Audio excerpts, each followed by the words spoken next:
The seeking meaning and growth in every experience, is it supporting or hindering my growth journey? Wow. Love the question.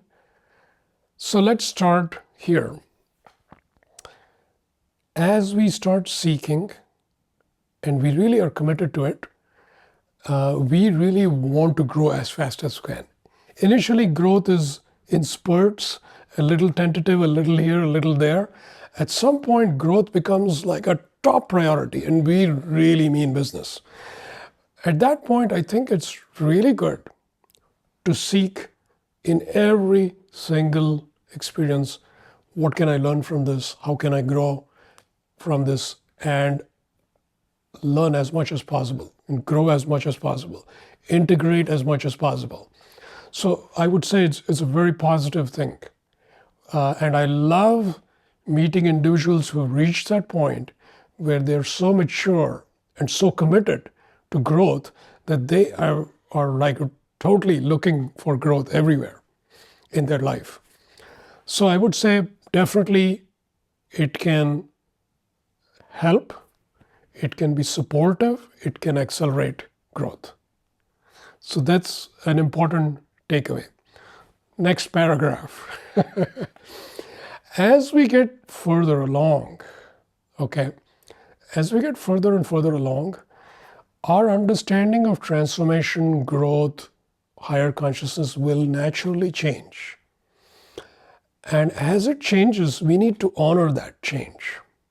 So what might have been very important, an action which had been very important at one stage, at a different stage, it has a different meaning. So when we are at this more further along advanced stage, then excessive focus on trying to milk every experience and trying to get growth can start being a hindrance. It can start being a hindrance. Generally, as an attitude, I think it's a great attitude to have. How can I learn from everything? That's great. But in terms of how it's implemented moment to moment, that needs to change in the more advanced stages.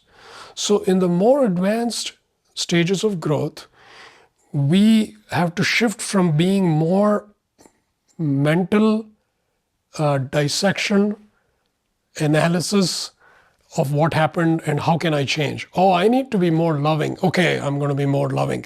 It has to go from that kind of way, introspection, dissection, feedback loop. How do I correct myself? Okay, from tomorrow I'll be more kind and generous. That kind of thing. It's just great. In the more advanced level, that is too clunky. That kind of approach doesn't take us very deep. So what does take us deep? Now we need a very subtle, fine awareness that is continuously operating in the background. So almost like the lights we have in this room, similarly, I would encourage us to connect with transcendental light, this inner light, which is always there. And along with that comes this ambient sense of awareness. We're constantly aware of everything on this infinitely large screen. There is things going on, including what just happened in my life. All these things are going on. All that is lit up by the light of awareness, by the light of consciousness. And we are right there as this broader awareness. This naturally includes what we were attempting previously, where in every experience we were looking at it, we were like, what can I learn from this? That is naturally happening in real time. Because the power of consciousness brings beingness. And when you are being, everything is happening by itself at a very deep and subtle level. So in fact, the growth is optimal and very accelerated. It's like as good as it can get. And it feels pretty good. It doesn't feel like we're like, oh, I'm working so hard. It's like, oh, this is easy.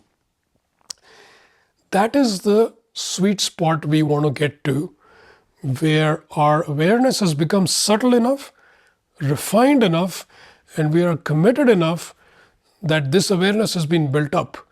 And then all we have to do is stay in that. We got to abide in that awareness.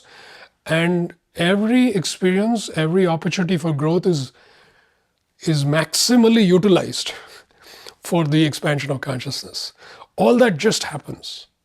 And our involvement is very subtle and it's just like adding a drop into a glass of water.